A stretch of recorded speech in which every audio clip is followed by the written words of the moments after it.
الله من الشيطان الرجيم. بسم الله الرحمن الرحيم. وإلى ثمود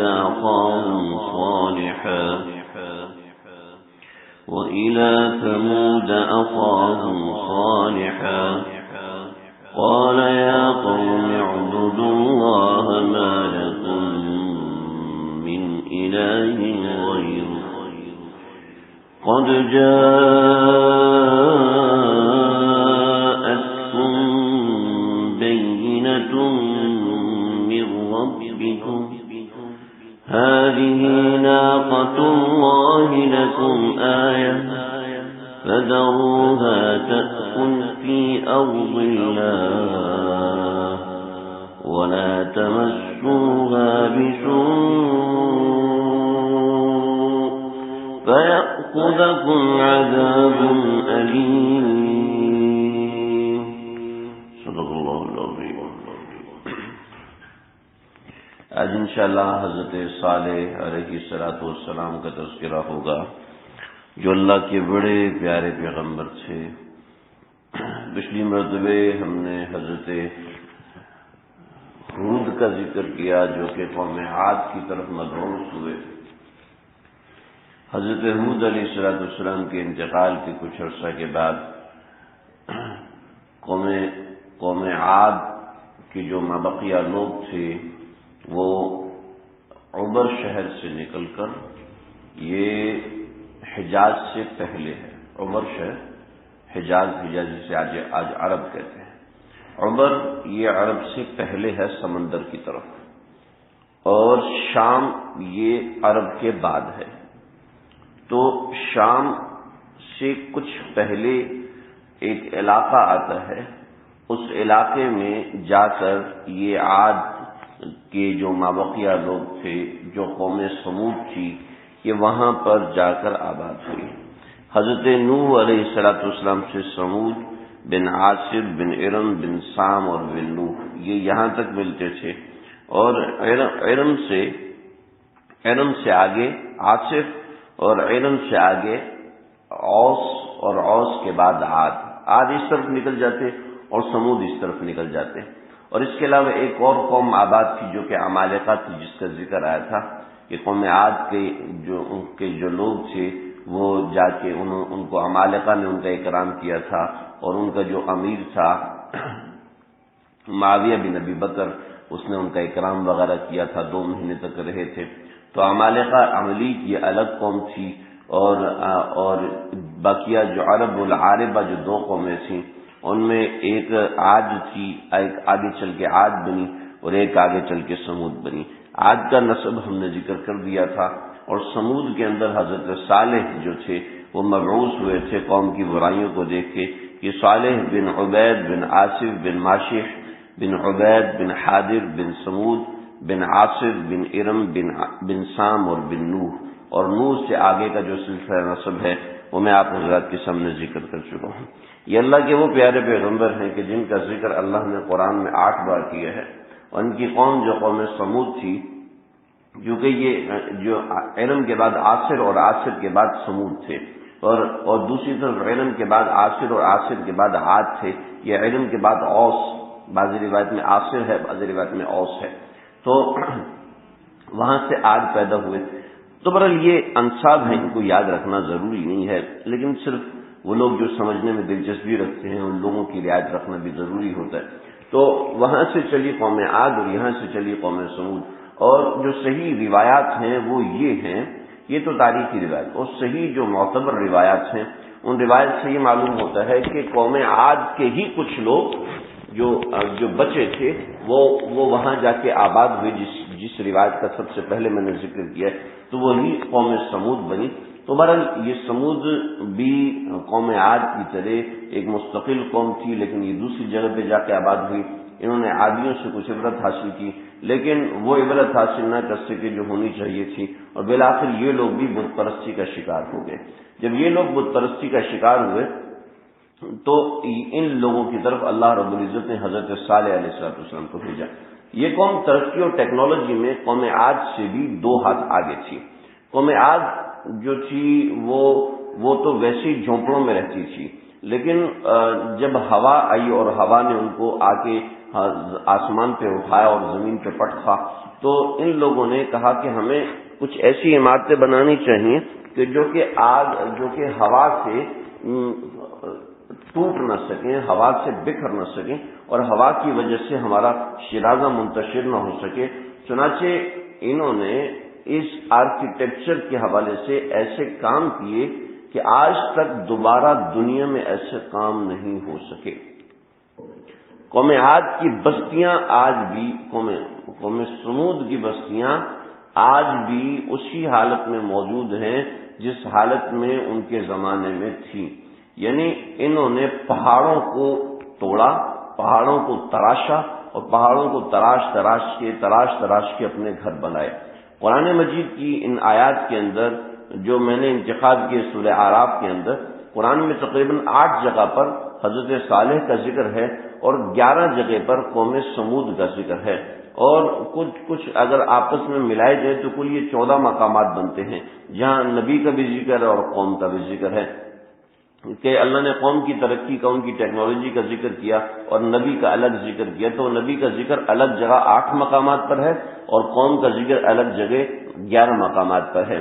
تو یہاں جو آیات ہیں میں نے اس میں سے ایک کا انتخاب کیا، اور ایک کے انتخاب کے اندر میں سارے مضامین کو کور کروں گا تاکہ قرآن کے جو 19 مقامات ہیں یہ سارے کے سارے جہاں بھی آپ سنیں گے انشاءاللہ آپ کو سمجھ میں آ جائیں گے۔ حضرت آدم علیہ السلام کے موقع پر ہم نے تقریباً 74 مقامات پر آدم علیہ السلام کا ذکر ہے، تو جو ہم نے حضرت آدم کا واقعہ سمجھا تو وہ انشاءاللہ ساری باتیں اس کے ذیل میں سمجھ میں آ جائیں گی۔ اسی طریقے سے حضرت ادریس کا ایک جگہ پہ ذکر ہے، اور 43 مقامات پر حضرت نوح علیہ السلام کا ذکر ہے، اور اسی طریقے سے حضرت ہود علیہ السلام کا ذکر تقریباً 25 مقامات پر ہے اور 24 مقامات پر ہے، اور یہاں پر 19 مقامات ہیں۔ اب اس کے بعد جو دروس شروع ہوں گے میں انشاءاللہ اس کو آخر میں ذکر کرتا ہوں اپنی ترتیب کے حساب سے۔ وَإِلَىٰ ثَمُودَ أَخَاهُمْ صَالِحًا، قوم سمود کی طرف ان کے بھائی ہم نے حضرت صالح کو بھیجا، یعنی حضرت صالح اسی قوم کے اندر سے قوم کے ایک فرد تھے۔ قال یا قوم اعبدوا اللہ ما لکم من الہ غیرہ، اے قوم اللہ کی بندگی کرو اور اللہ کے علاوہ تمہارا کوئی الہ نہیں ہے۔ تو یہ سمجھ لیں کہ تمام انبیاء کا عقیدہ اللہ کے بارے میں، ذات باری تعالیٰ کے بارے میں ایک ہی تھا، اور وہ یہ تھا کہ اللہ کے علاوہ کوئی معبود نہیں ہے۔ حضرت آدم علیہ السلام نے بھی یہی تعلیم کی تھی، حضرت نوح نے بھی یہی تعلیم کی تھی، اور آج اب سن رہے ہیں کہ حضرت صالح علیہ السلام وہ بھی یہی تعلیم کر رہے ہیں۔ قد جاءتکم بینۃ من ربکم، اور تمہارے پروردگار کی طرف سے واضح دلائل ہیں۔ وہ دلائل جو ان کے پاس موجود تھے وہ تو ہمارے پاس نہیں ہیں، لیکن وہ جو دلائل ان کے پاس موجود تھے وہی دلائل ہمارے پاس ہیں۔ آسمان کا اوپر اٹھنا، زمین کا پھیلایا جانا، بادلوں کا اٹھنا وغیرہ وغیرہ، یہ ساری چیزیں ان دلائل میں سے ہیں۔ اور ایک دلیل ان کے پاس یہ بھی تھی کہ ھذہ ناقۃ اللہ لکم، یہ اللہ کی اونٹنی بھی تو ہے۔ تو یہ قوم سمود جو ہے اس کو قوم عاد ثانیہ بھی کہتے ہیں، قوم ارم ثانیہ بھی کہتے ہیں، اونٹنی والی قوم بھی کہتے ہیں، اور قوم صالح بھی کہتے ہیں۔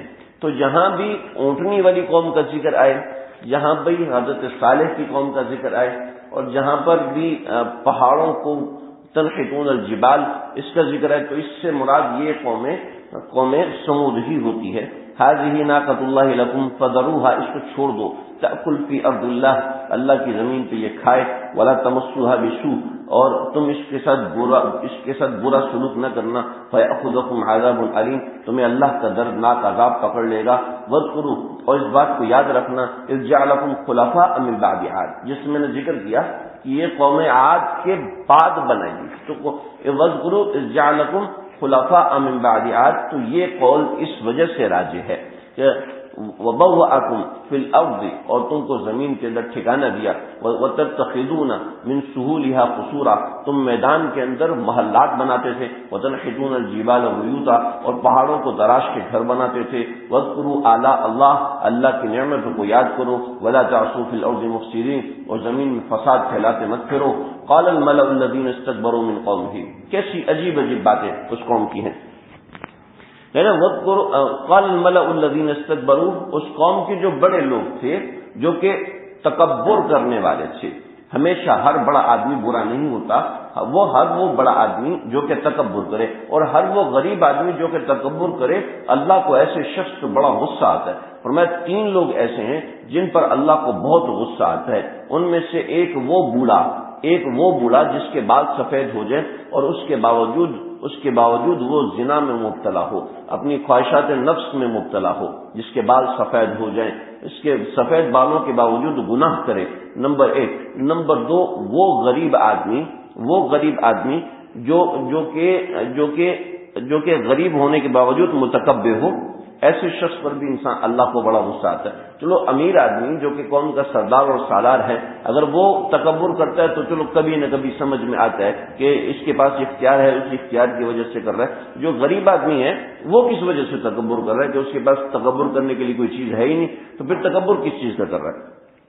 تو قال الذین استکبروا من قومہ، ان کی قوم کے جو تکبر کرنے والے لوگ تھے وہ کیا کہتے تھے؟ للذین استضعفوا، ان لوگوں سے کہا کرتے تھے جو کمزور تھے، لمن آمن منہم، جو ان میں سے ایمان لائے تھے، اتعلمون ان صالحا مرسل من ربہ، کیا واقعی حضرت صالح اللہ کے رسول؟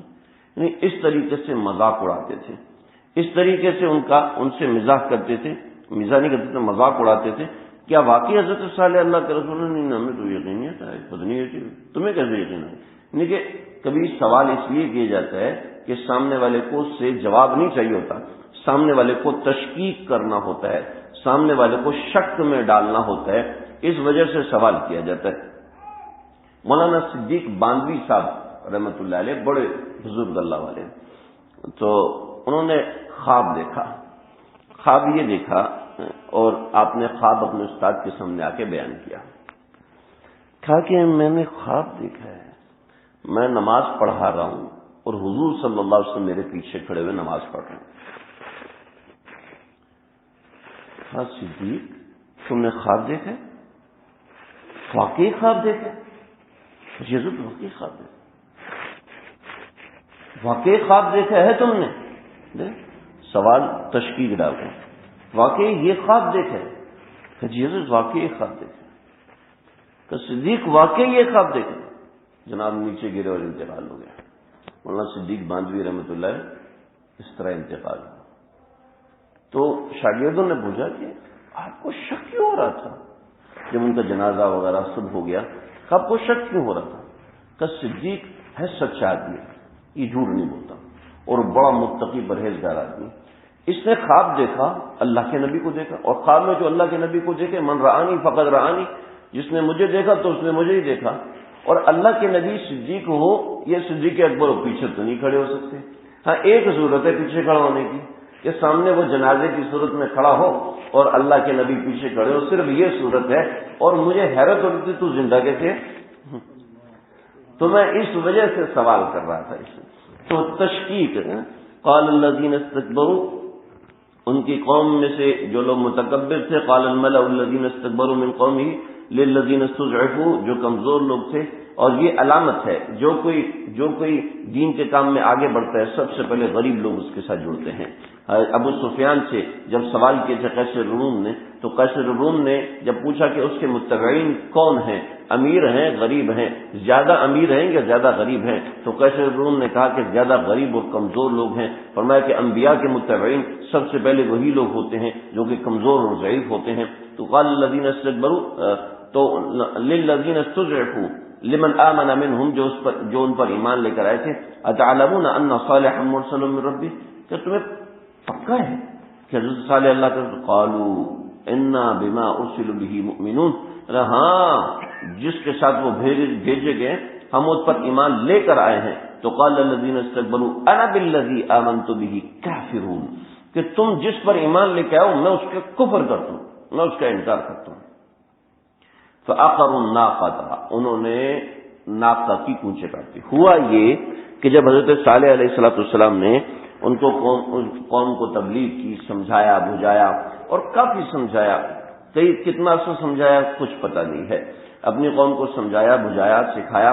جب سکھانے کے باوجود وہ کہنے لگے کہ ایک دن سارے کے سارے ایک چٹان کے پاس بیٹھے ہوئے تھے، اور چٹان کے پاس بیٹھ کے انہوں نے حضرت صالح علیہ السلام کو بلایا، اور حضرت صالح علیہ السلام ان کو تبلیغ کرنے لگے. جب سمجھانے لگے تو کہنے لگے بھائی اگر آپ واقعی اللہ کے سچے پیغمبر ہیں تو یہ سامنے چٹان ہے نا، اس چٹان میں سے آپ اونٹنی نکال کے دکھائیں. اور دوسرا ہنسنا شروع ہو گیا اونٹنی نکلی. عام اونٹنی نہیں نکلنی چاہیے، بلکہ ایسی اونٹنی نکلنی چاہیے جو کہ عام اونٹنی سے کئی گنا بڑی ہو. تیسرا کہنے لگا وہ ایسی اونٹنی ہو کہ جو ایک دن میں کنویں کا سارا پانی پی جایا کرے. چوتھا کہنے لگا وہ اتنا دودھ دے کہ ساری بستی اور سارا علاقہ وہ دودھ پیا کرے. جناب یہ شرطیں لگا. ایک کہنے لگا وہ اونٹنی ایسی ہو کہ اس کا رنگ لال سرخ ہونا چاہیے. ایک نے کہا کہ وہ ایسی ہو کہ 10 ماہ کی حاملہ ہو، اور ایک نے کہا کہ ایسے ہو 10 ماہ کی حاملہ تو ہو لیکن باہر نکل کے فوراً بچہ دے. حضرت صالح نے فرمایا کہ ٹھیک ہے، تم واقعتاً اس معجزے کے انتظار میں ہو؟ کہ جی بالکل انتظار میں. کہ ٹھیک ہے، بہت اچھا، فلاں دن سب کو جمع کر لو. بعض روایت میں، اکثر روایت میں ایسا نہیں ہے. فرمایا کہ اگر ایسی اونٹنی نکل آئے تو کیا کرو گے؟ کہا کہ ہم آپ پر ایمان لے کے آئیں گے. چنانچہ حضرت صالح علیہ السلام مڑے اور اپنی عبادت گاہ میں گئے اور وہاں جا کے اللہ سے عبادت کی، دعا کرنے کے بعد جب اللہ نے دل میں القاء کیا کہ ہاں اب معجزہ ہم دکھائیں گے، تو اللہ رب العزت نے معجزہ ظاہر فرمایا. تو اسی وقت زلزلہ آیا، اور زلزلہ آنے کے بعد ان کے سامنے پہاڑ ٹوٹا، اور پہاڑ ٹوٹ کر اس میں سے اونٹنی نکلی، اور اونٹنی ویسی ہی صفات کی تھی جیسی صفات انہوں نے بولی تھی، اور وہ باہر نکلی، اور وہ گابن تھی، 10 ماہ کی تھی. اور پھر اس نے آتے ہی ان کے سامنے بچہ جنا، اور بچہ ماں کے بالکل ساتھ ساتھ رہنے لگا. یہ ایسی چیز تھی جس کے اوپر جادو ہونے کا گمان بھی نہیں کیا جا سکتا تھا، اور جس کے بارے میں کوئی شک بھی نہیں کیا جا سکتا تھا. جاگتی آنکھوں سے لوگوں نے دیکھا. جب جاگتی آنکھوں سے لوگوں نے دیکھا تو بہت سے لوگ ان میں سے ایمان لے. ان میں جندع بن عمر یہ سب سے پہلے ایمان لے کر آیا، اور دیگر بہت سے لوگ ایمان لے کر آئے، اور ایمان لانے والوں کا امیر یہ ٹھہرایا. لیکن اس کے ساتھ جو دوسرے سرداران تھے، وہ سرداران میں الحباب اور ذؤاب، یہ 2 بندے ایسے تھے جنہوں نے ایمان نہیں لایا. نہ صرف یہ کہ ایمان نہیں لایا، بلکہ ان کا ایک بڑا سردار تھا شہاب، جو کہ ایمان لانا چاہ رہا تھا، اور اس نے کہا کہ میں ایمان لے کے آتا ہوں. تو ذؤاب اور ان لوگوں نے اس کو ایمان لانے سے سختی سے منع کیا اور اس کو روک دیا. کچھ باتیں ہیں سمجھ لیں کہ فرمائشی معجزات اللہ رب العزت کا پورا کرنے کی عادت نہیں ہے. عادت اللہ یہ ہے کہ اللہ کسی قوم کے فرمائشی معجزات پورے نہیں کرتا. اگر اللہ کسی قوم کے فرمائشی معجزات پورا کرنا شروع کر دے تو وہ نبی تو نبی نہیں رہے گا، وہ نبی تو ایک کرتب دکھانے والا بن جائے گا. چنانچہ انبیاء کبھی فرمائشی معجزات پورے نہیں کرتے. ہاں، جس قوم کے فرمائشی معجزات پورے کیے گئے تو اس قوم کے ساتھ پھر معاملہ بھی ایسا ہوا کہ عادت اللہ یہی ہے کہ جب فرمائشی معجزہ اللہ پورا کر دیتے ہیں تو پھر اس کے اوپر ایمان لانا اور اس ضابطے کا اعتقاد رکھنا، اتقان کرنا بھی ویسے ہی ضروری ہوتا ہے کہ جیسے فرمائشی معجزہ پورا ہوا. اور ایسے عام طور پر انسانوں میں کہیں نہ کہیں کمی اور کوتاہی ہو جاتی ہے. چنانچہ عام طور پر عادت اللہ یہ ہے کہ فرمائشی معجزات پورے نہیں کیے جاتے. لیکن قوم سمود کے ساتھ یہ پہلی دفعہ معاملہ ہوا کہ اللہ رب العزت نے ان کے فرمائشی معجزے کو پورا کیا. جیسے انہوں نے کہا تھا ویسے ہی پورا کیا. جس طریقے سے انہوں نے مانگا تھا وہی چیز ان کو عطا کی. اب جب اونٹنی پیدا ہوئی تو بہت سے لوگوں نے اقرار کیا، بہت سے لوگوں نے انکار کیا. قرآن میں بھی ہے کہ اس کے بعد یہ لوگ 2 گروپوں میں تقسیم ہو گئے.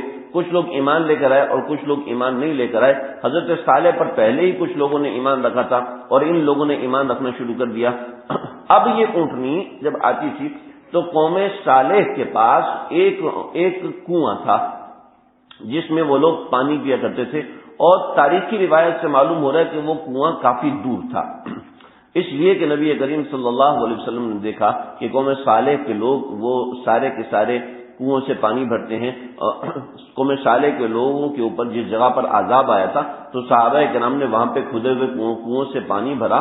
تو اللہ کے نبی نے فرمایا کہ اس پانی کو گرا دو، اس پانی سے جو آٹا گوندا گیا ہے اس آٹے کو بھی ضائع کر دو. چنانچہ اس آٹے کو ضائع کر دیا گیا اور اس پانی کو گرا دیا گیا. اور اللہ کے نبی وہاں سے آپ نے اپنے چہرے پہ کپڑا ڈالا اور کپڑا ڈال کے وہاں سے اونٹنی کو تیز کیا اور بھگایا، اور بھگا کے حضرت صالح علیہ السلام کی اونٹنی کے کنویں تک پہنچ گئے، اور اونٹنی کے کنویں کی تصویر بھی ملتی ہے، اور آج بھی اس کنویں کا وجود اپنی جگہ پر موجود ہے۔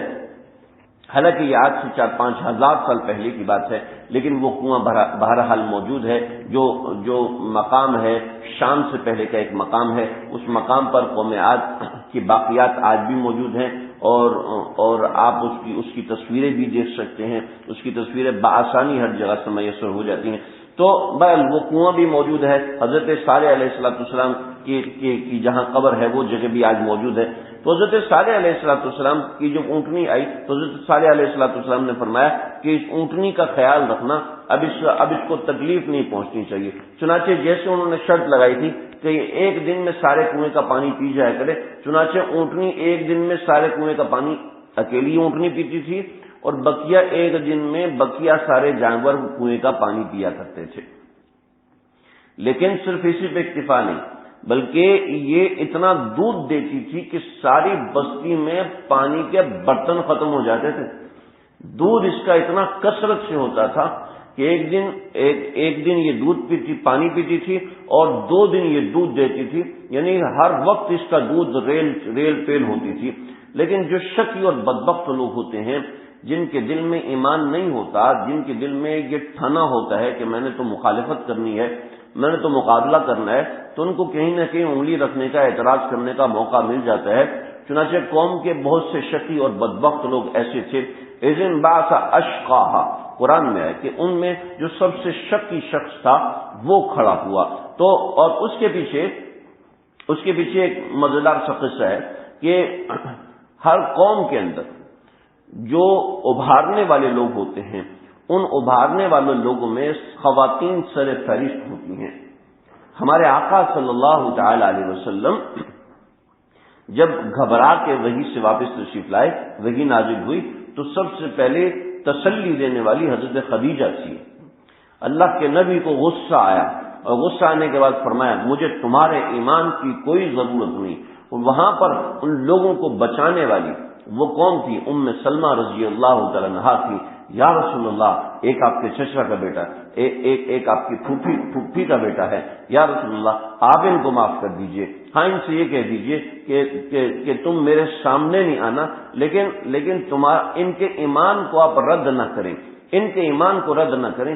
یہ عورت کا بڑا کردار ہوتا ہے گھر کو صحیح۔ اگر عورت نمازی ہے تو سارا گھر نمازی ہے، اگر مرد نمازی ہے تو صرف مرد نمازی ہے، جی اگر مرد نمازی ہے تو صرف مرد نمازی ہے، اگر عورت نمازی ہے نا تو سارا گھر نمازی، پھر بچے بھی نمازی ہوتے ہیں، اور پھر چھوٹے بچے بھی نماز پڑھنے کا شوق رکھتے ہیں، پھر وہ بھی فجر میں اٹھنے کی کوشش کرتے ہیں۔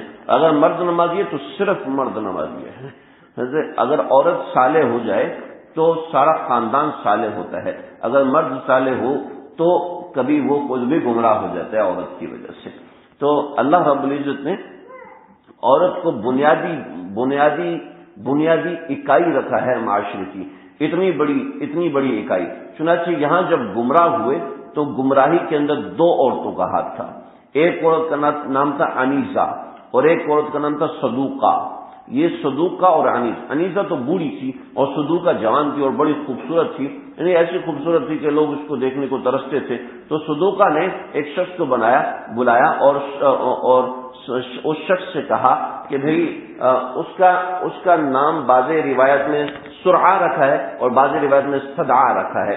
یہ اس کو کہا کہ دیکھو میرا شوہر مسلمان ہو گیا ہے، لہذا میں تو اب اس سے الگ ہو رہی ہوں، اور میں نے آپ کسی اور سے نکاح کرنا ہے، لہذا میں چاہتی ہوں کہ تم سے نکاح کر لوں، لیکن میری ایک شرط ہے، اور وہ شرط یہ ہے کہ تم اس اونٹنی کو ذبح کرو۔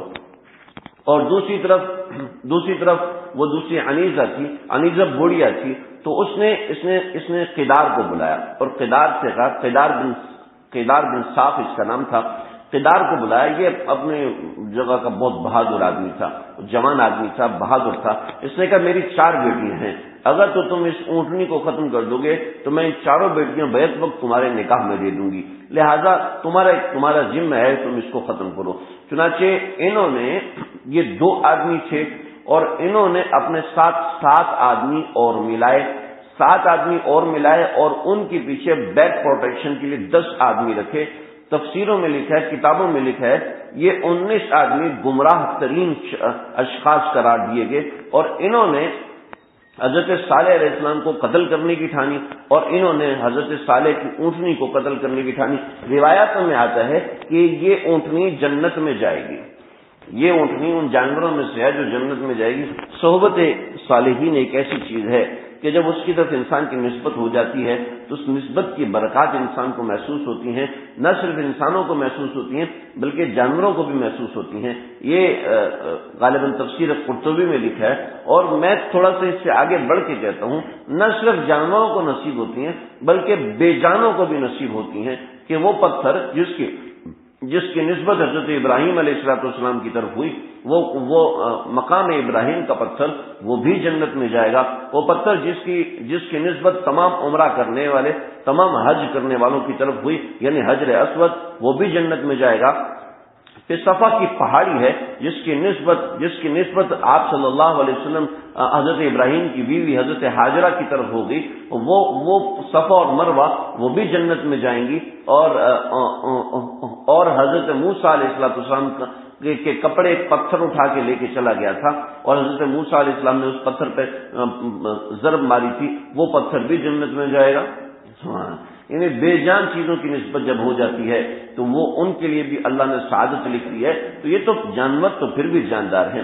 تو یہ اونٹنی، چنانچہ یہ لوگ چھپے، اور چھپ کے انہوں نے اونٹنی پر وار کیا، اور ایسے وار کیا کہ ایک تیر مارا جو کہ اس کی ران میں جا کے لگا، اور پھر آگے بڑھ، وہ اونٹنی چونکہ بالکل سرخ تھی اور بہت بڑے قد کی تھی، تو جو 10 لوگ آگے تھے وہ سارے کے سارے ڈر گئے۔ تو پیچھے قیدار، نبی کریم صلی اللہ علیہ وسلم نے فرمایا آدم کی اولاد میں 2 لوگ سب سے زیادہ شقی اور بدبخت ہیں۔ حضرت علی رضی اللہ عنہ نے پوچھا یا رسول اللہ کون ہے؟ فرمایا ایک وہ جس نے حضرت صالح کی اونٹنی کو ذبح کیا تھا، اور دوسرا وہ جو تیرے سر پہ ضرب مارے گا اور تیری داڑھی کو لال کر دے گا، دوسرا وہ شخص ہوگا۔ چنانچہ جس نے حضرت علی رضی اللہ عنہ کو شہید کیا وہ امت کا دوسرا بدبخت ترین انسان کہلایا۔ تو شقی ترین اذن بعث اشقاہا، تو پھر اس میں جو قیدار ہے، یہ قیدار اٹھا ہے، اور قیدار نے اٹھ کے فعقروا الناقۃ، اس نے اونٹنی کی کونچیں کاٹ دی۔ کونچ کسے کہتے ہیں؟ یہ جو پاؤں کے پچھلا حصہ نا، پاؤں کا پیچھے حصہ ہوتا ہے، ایک باریک سی ہڈی ابری ہوتی ہے، یہ والی، اس کو کہتے ہیں کونچ۔ اگر یہ کونچ کاٹ دی جائے تو انسان چل نہیں سکتا۔ اگر کسی جانور کی یہ کونچ کاٹ دی جائے تو وہ ہمیشہ کے لیے پینچر ہو جاتا ہے، وہ کبھی بھی نہیں چل سکتا۔ تو پھر آگے بڑھ کے انہوں نے اونٹنی کے سینے پر نیزہ مارا، اور جس سے اونٹنی جو ہے وہ اسی جگہ پر گری، اور وہ اونٹنی مر گئی۔ اس نے آواز نکالی، اور اس کا بچہ جو ہے وہ پیچھے کی طرف بھاگا اور پہاڑ کے اوپر چڑھ گیا۔ حضرت حسن بصری رحمۃ اللہ علیہ فرماتے ہیں اس نے پہاڑ پر چڑھ کے 3 دفعہ صدا لگائی، 3 دفعہ پکار لگائی۔ حضرت حسن بصری فرماتے اس نے یہ پکار لگائی، یا ربی این امی، یا ربی این امی، یا ربی این امی، اور اسی پہاڑی کے اندر غائب ہو گیا۔ اور بعض روایت میں کہ اس اونٹنی کے بچے کے پیچھے بھی لگے اور اس کو بھی وہاں پر ذبح کر دیا۔ تو یہ معاملہ تھا۔ جب یہ سب کچھ کر بیٹھے تو حضرت صالح علیہ السلام کو پتہ چلا، تو حضرت صالح علیہ السلام نے فرمایا کہ ابھی تم اللہ کے عذاب کا انتظار کرو، اب تمہارے پاس صرف 3 دن۔ فعقروا الناقہ، انہوں نے ناقہ کی کونچیں کاٹ دی، وعتوا عن امر ربہم، اور اپنے پروردگار کے حکم سے اعراض کیا۔ قالوا یا صالح، اور تو حضرت صالح علیہ السلام آئے اور فرمایا کہ اب اللہ کا عذاب 3 دن میں تمہارے پاس آئے گا۔ چنانچہ انہوں نے کہا فأتنا بما تعدنا ان كنت من المرسلین، اگر تو واقعی پیغمبروں میں سے تو لے آ۔ اور فأخذتهم الرجفة فأصبحوا في دارهم جاثمين۔ یہ کیا ہوا؟ ایسے ہوا کہ حضرت صالح علیہ السلام یہ کہہ کر چلے گئے، تو انہوں نے یہ 19 لوگوں نے منصوبہ بنایا کہ ہم حضرت صالح کو بھی ختم کریں گے، اور ان کے خاندان والوں سے کہہ دیں گے ہم نے نہیں مارا، ہم حضرت صالح کو بھی ختم کریں گے۔ چنانچہ سب لوگوں نے اس بات پہ قسم کھائی، اللہ کی قسم کھائی کہ ہم حضرت صالح کو قتل کر دیں گے۔ چنانچہ وہ رات کو اٹھے، اور رات کو اٹھ کے یہ حضرت صالح کے گھر کی طرف چلنے لگے، تو تو بعض روایت میں ہے کہ حضرت صالح کے گھر پہاڑ کے اوپر تھا، چنانچہ وہاں پر زلزلہ آیا، یہ لوگ گرے اور پہاڑ کے اوپر سے پتھر آئے اور ان سب کو ملیا میٹ کرتے ہوئے چلے گئے۔ یہ 19 لوگوں کو پہاڑ نے اسی وقت ختم کر دیا، یعنی پہلا عذاب ان کے اوپر یہ آیا۔ پھر دوسرا عذاب یہ آیا کہ ان ساری قوموں کے رنگ پہلے دن زرد پڑ گئے، ان کے چہرے زرد ہو گئے، پھر دوسرے دن ان کے چہرے سرخ ہو گئے، اور پھر تیسرے دن ان کے چہرے سیاہ ہو گئے۔ اور ان کی شقاوت اور بدبختی دیکھیں، انہوں نے کیا کیا، 3 دن نشانیاں دیکھنے کے بعد حضرت صالح نے بتایا کہ پہلے دن تمہارے چہرے زرد ہوں گے، دوسرے دن تمہارے چہرے سرخ ہوں گے، تیسرے دن تمہارے چہرے سیاہ ہو جائیں گے۔ چنانچہ ویسے ہی ہوا۔ اب اس وقت تو ڈرنا چاہیے نا، لیکن انہوں نے کیا کیا، انہوں نے لگائی خوشبوئیں، عذاب آ رہا ہے، خوشبوئیں لگا، ہاں ہم خوشبو لگا کے عذاب کا انتظار کریں، استغفر اللہ، اور کہنے لگے جی ہم عذاب کا انتظار کریں۔ چنانچہ جب اگلی صبح ہوئی ہے تو ایسا ہوا کہ زمین پر آیا زلزلہ، زمین پر زلزلہ آیا اور آسمان سے بجلی کی کڑک آئی، اس سے زوردار آواز آئی، اور ایسی زوردار آواز آئی جس سے سب کی جانیں نکل گئی۔ تو بعض جگہ پر اس کو فأخذتهم الصیحہ، صیحہ کہتے ہیں چیخ، فأخذتهم الرجفہ، رجفہ کہتے ہیں ہوا، وأخذتهم الصاخہ کہتے ہیں بجلی کی کڑک، کہ ان کے اوپر یہ مختلف چیزیں ہیں کہ ہوا چلی، اور ہوا چلنے کے بعد جیسے بادلوں میں کڑک کی آواز آتی ہے، کڑک کی آواز سے ان سب کے دل پھٹ گئے، اور بعض روایت میں کہ زلزلہ آیا اور ایک چیخ نے آ کے ان سب کو ختم کر دیا۔ یہ مختلف چیزیں اللہ نے قرآن میں ذکر کی ہیں، جس سے سمجھ میں آتا ہے کہ 4-5 عذاب ان لوگوں کے اوپر آئے تھے۔ اللہ ہماری حفاظت فرمائے۔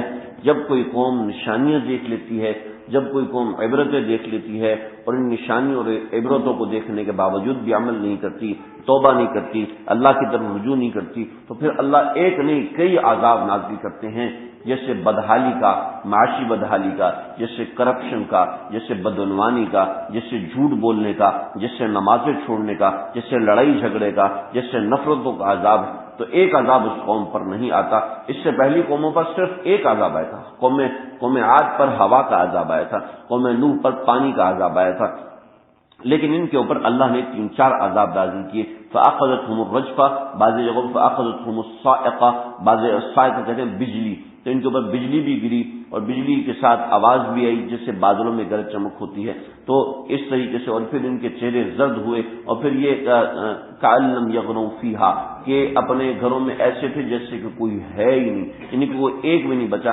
بعض روایتوں میں کہ ایک لڑکی بچی اور اس نے جا کے قوم عاد کا قصہ عمالقہ کو بتایا، اور وہاں جا کے پانی پیا، اور پانی پی کے وہ بھی وہیں مر گئی۔ دوسری روایت میں آتا ہے کہ ایک ابو رغال، حدیث میں آتا ہے ابو رغال، ان قوم کا ایک آدمی تھا ابو رغال، وہاں پر حرم گیا ہوا تھا، اور یہ جب حدود حرم سے نکلا ہے طائف کی طرف، تو طائف کی طرف نکلا ہے، تو یہاں حدود حرم سے نکلتے ہی یہ وہیں پر اللہ کے عذاب کا شکار ہوا، تو یہ شخص وہیں پر مر گیا۔ تو یہ ابو رغال کی قبر آج بھی طائف میں موجود ہے۔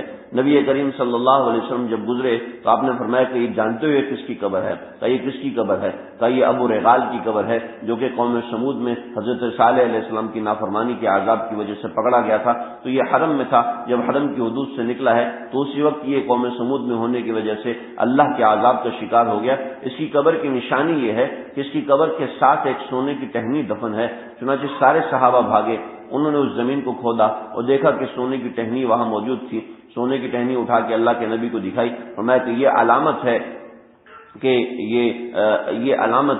یہ ابو رغال کی قبر ہے۔ چنانچہ فأخذتهم الرجفة فاصبحوا في دارهم جاثمين، یہ اپنے گھروں میں مردہ پائے گئے، اور فتولى عنهم، حضرت صالح علیہ السلام نے مڑ کے دیکھا، وقال، حضرت صالح علیہ السلام کو اللہ رب العزت نے بچا لیا۔ کیسے بچایا؟ روایت اور تفاسیر میں اس کا ذکر نہیں ملا۔ وقال یا قوم لقد ابلغتکم رسالۃ ربی، اے میری قوم، میں نے اپنے پروردگار کا پیغام تم کو پہنچا دیا، ونصحت لکم، اور میں نے تم کو دین کی بات بھی سمجھا دی، نصیحت بھی کر دی، ولکن لا تحبون الناصحین، لیکن تم نصیحت کرنے والوں سے محبت ہی نہیں کرتے۔ جب نصیحت کرنے والوں سے محبت نہیں کرو گے تو ان کی بات بھی تمہیں سمجھ میں نہیں آئے گی۔ چنانچہ حضرت صالح علیہ السلام نے اپنی قوم کے عذاب کے بعد یہ بات فرمائی۔ انبیاء کی یہ عادت رہی ہے کہ کسی کے انجام کے بعد اس کو مخاطب کر کے کچھ نہ کچھ ضرور فرماتے ہیں۔ چنانچہ غزوہ بدر ہوا، غزوہ بدر میں آپ صلی اللہ علیہ وسلم نے نشانیاں لگا دی کہ یہ یہاں مرے گا، یہ یہاں مرے گا۔ جب وہ وہاں پر مر گئے تو آپ نے سارے کے سارے کفار کو بدر کے کنویں میں ڈالا اور پھر ان کو مخاطب کر کے کچھ فرمایا۔ فرمانے کے بعد حضرت عمر نے پوچھا یا رسول اللہ کیا یہ سنتے ہیں؟ فرمایا کہ اللہ کی قسم یہ لوگ سنتے ہیں، او کما قال کہ یہ لوگ سنتے ہیں اور بالکل ایسے سنتے ہیں جیسے تم سنتے ہو، لیکن یہ لوگ جواب نہیں دے سکتے، یہ سنتے ہیں۔ ایسے ہی انبیاء کا طریقہ رہا، وہ چنانچہ وہی حضرت صالح علیہ السلام نے کیا۔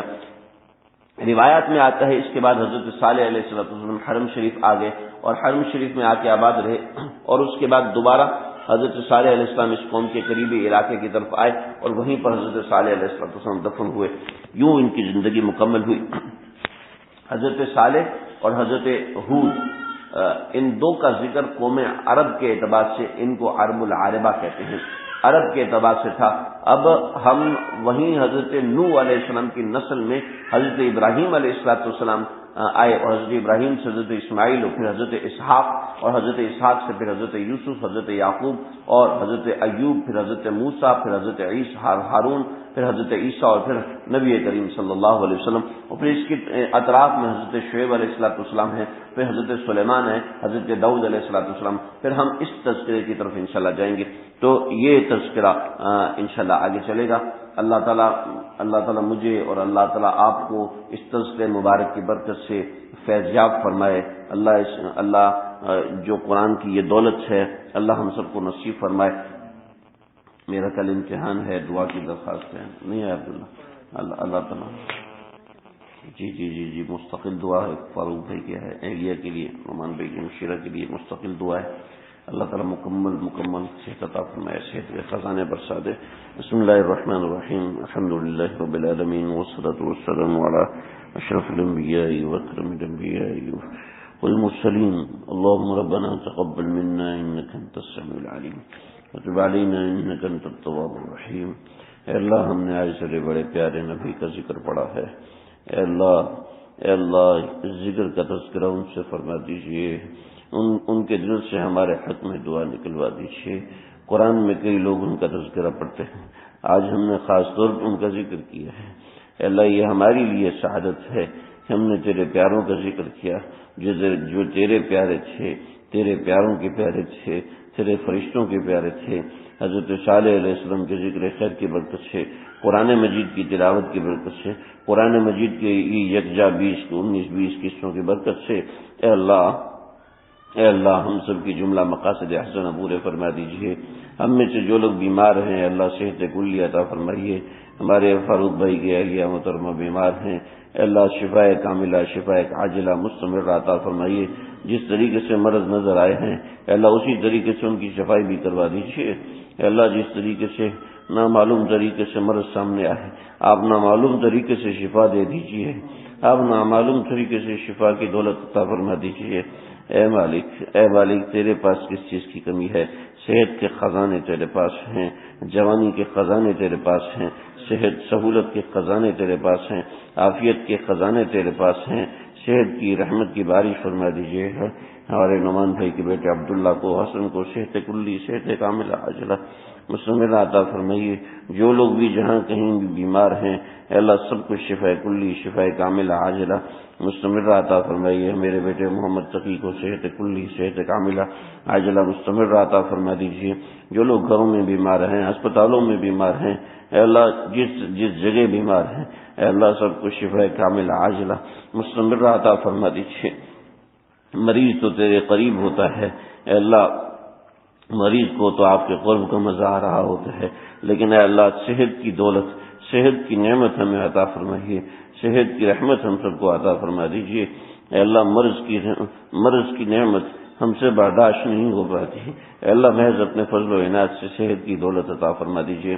اے دونوں جہانوں کے پروردگار، اے دونوں جہانوں کے پالنہار، اے دونوں جہانوں کے پروردگار، جو لوگ دل میں جو بھی حاجت رکھے ہوئے ہیں اللہ سب کی حاجات کو پورا فرمائیے۔ ہمارے آصف بھائی کو نرین صالح اولاد کی دولت سے نواز دیجیے۔ ہمارے خالد محسن بھائی اے اللہ ان کو جو روزگار میں پریشانیاں ہیں ساری پریشانیوں کو دور فرما دیجیے۔ ہمارے ڈاکٹر خالد اے اللہ ان کی گھر والی پریشان ہے، ان کے بچوں کی وجہ سے پریشانی ہے، کاروبار اور نوکری کی وجہ سے پریشانی ہے، اے اللہ سب اپنے فضل و عافیت سے حل فرما دیجیے۔ ہمارے حیدرآباد والے وسیم بھائی اے اللہ ان کے والد صاحب کو صحت کلی عطا فرمائیے، ان کی بہنوں کے رشتے عطا فرمائیے، اپنا غیبی نظام چلا دیجیے، اے اللہ حاجتیں تو بہت ہیں لیکن مانگی نہیں آتی ہیں، حاجتیں تو بہت ہیں کہنی نہیں آتی ہیں، اے اللہ بن مانگے عطا فرما دیجیے، بن کہے عطا فرما دیجیے۔ اے اللہ اس قرآن کی برکت سے، اپنے پیغمبر پاک کی برکت سے ہمیں ان قوموں سے عبرت حاصل کرنے کی توفیق عطا فرمائیے جو ان قوموں کی بیماریاں ہیں، تکبر ان قوموں کی بیماری ہے، تیرے ساتھ شریک ٹھہرانا ان قوموں کی بیماری ہے، اے اللہ ہماری اس قوم کو، اے اللہ مجھ سمیت ہم سب کو ان بیماریوں سے محفوظ فرما دیجیے۔ اللهم ربنا تقبل منا انك انت السميع العليم وتب علينا انك انت التواب الرحيم۔ اے اللہ ہمارے شاہد بھائی ان کے والد صاحب کا انتقال ہو گیا، میرے شمشیرہ کے سسر صاحب ان کا انتقال ہو گیا، کروڑوں مغفرت عطا فرمائیے، مغفرت عظیم عطا فرمائیے۔ جو ہمارے بڑے بوڑھے دنیا سے جا چکے، جو ہم سے پہلے دنیا سے جا چکے، اے اللہ ان کی مغفرت عظیم فرما دیجیے، اپنے رحمت کے اندر، اپنے رحمت کے جوار میں حصہ عطا فرمائیے، اپنے رحمت کے جوار میں حصہ عطا فرمائیے۔ آقا صلی اللہ علیہ وسلم کا ساتھ نصیب فرمائیے، ان کا دیدار اور ان سے رابطہ اور تعلق نصیب فرما دیجیے۔ اللهم ربنا تقبل منا انك انت السميع العليم وتب علينا انك انت التواب الرحيم، وصلى الله تعالى على خير خلقه محمد وآله وصحبه اجمعين برحمتك يا ارحم الراحمين۔ ایک بدو آیا اللہ کے نبی کے پاس، کہنے لگا کہ یا رسول اللہ مرنے کے بعد حساب کون لے گا؟ تو آپ نے فرمایا کہ مرنے کے بعد حساب تو اللہ لے گا۔ واہ واہ واہ واہ واہ واہ، تو کیا ہوا؟ کہا اللہ حساب لیں گے تو پھر تو مزے آ گئے۔ وہ کیسے؟ کہا کہ ان الکریم، جو کریم ہوتا ہے نا وہ چھوٹی چھوٹی چیزیں نہیں دیکھتا۔ ہمارے گناہ تو اللہ کے سامنے چھوٹے چھوٹے ہیں، ہمارے گناہوں کی اللہ کے سامنے کیا ویلیو ہے؟ اللہ تو بڑے بڑوں کے، حجاج بن یوسف مرنے والا تھا تو اللہ سے مخاطب ہو کے کہنے لگا اللہ حسن بصری کو معاف کرنا تو بڑی بات نہیں، مجھے معاف کر کے دکھا تو پھر مانوں۔ اللہ بہت بڑے ہیں، اللہ بہت بڑے ہیں۔ ساری زندگی گزارنے کے بعد، ساری زندگی اللہ کا نام لینے کے بعد بھی ہم لوگ اللہ کو پہچان نہیں پاتے ہیں۔ اللہ کی ذات کتنی عظیم ہے، اللہ کی ذات کتنی بڑی ہے، اس کو پانا زندگی کا مقصد بنائے۔ ہم نے زندگی کا مقصد بنایا ہوا ہے یہ مسئلہ حل ہو جائے، پیسے آ جائیں، کھانا اچھا مل جائے، بچے اچھا پڑھ جائیں، اور یہ سب ضروریات زندگی ہیں، مقصد زندگی نہیں ہے۔ مقصد زندگی ہے اللہ کی معرفت حاصل کرنا، اللہ کا تعلق حاصل کرنا، یہ مقصد ہے زندگی کا۔ ان قصوں سے یہی مقصد ہے۔ قصہ صالح سنانے کا مقصد یہ ہے کہ ان کی طرح صالح بنو، ان کی طرح زندگی کو اللہ پر فدا کرو، ان کی خوشیوں میں اپنی خوشیوں کو قربان کر دو، یہ زندگی کا مقصد ہے۔ زندگی کا مقصد ڈگری حاصل کرنا بالکل نہیں ہے۔ زندگی کا مقصد، اور اس کا مطلب یہ نہیں کہ ہم ڈگری حاصل کرنے کو منع کرتے ہیں، اسی ڈگری حاصل کرنے میں اللہ کو تلاش کریں، اسی نوکری کرنے میں اللہ کو تلاش کریں، اس نوکری کرنے میں دین کا کام کریں۔ ہمارے کئی ایک ساتھی مزدور دین میں کیسے جڑے؟ یار کیا ہوا فلاں کے گھر میں مزدوری کی تو اس نے کہا کتنی دیہڑی لیتے ہو؟ جی ایک دن کی دیہڑی 700 روپیہ۔ کہ یہ لو 3 دن کی دیہڑی، 3 دن کے لیے نکل جاؤ۔ کہ 3 دن کے لیے نکل گئے؟ ہاں، کہتے آج دیکھو گاڑی بھی آئی ہے سب کچھ آیا۔ تو کیا ہوا؟ 2100 روپئے سے اس کی زندگی تبدیل ہو گئی۔ تو دیکھو جس نے مشن پکڑ لیا نا، یہ تو دوسروں کا مشن ہے، دوسروں کے مشن کے لیے اتنے کامیاب، اپنے مشن کے لیے کیوں کامیاب نہیں ہو سکتا؟ جب دوسرے کی ٹھان لے گا تو اتنا کامیاب، جب اپنی ٹھانے گا تو کیا ہوگا؟ بس ٹھانی ہوئی ہے، ٹھانتے ہی نہیں ہے گناہ چھوڑنا ہے، ٹھانتے ہی نہیں ہے کہ موبائل سے بچنا ہے، ٹھانتے ہی نہیں ہے کہ گناہ سے بچنا ہے۔ میرے گھر میں آج کے موسیقی کی آواز میرے کانوں میں نہیں پڑے گی، میرے گھر میں موسیقی کی آواز نہیں چلے گی، میرے گھر میں کارٹون نہیں چل سکتا، میرے گھر میں تصویر نہیں آ سکتی، میرے گھر میں حرام کا ایک عمل نہیں ہو سکتا. جب انسان یہ ٹھان لے گا بس پھر دیکھو غصہ کرنا یہ بھی تو گناہ ہے، تکبر کرنا یہ بھی گناہ ہے، بدنظری کرنا یہ بھی گناہ ہے. جب انسان یہ ٹھان لے گا کہ میرے گھر میں ایک گناہ نہیں ہونا چاہیے اور اس سے اللہ سے مدد مانگے گا اس کے اوپر، دیکھنا کیسے ہوگا. ہم یہ سمجھتے ہیں کہ یار ہم سے تو گناہ چھوٹ ہی نہیں سکتے، ہم سے گناہ ایسے چھوٹیں گے کہ پتہ ہی نہیں چلے گا، ایسے چھوٹتے ہیں.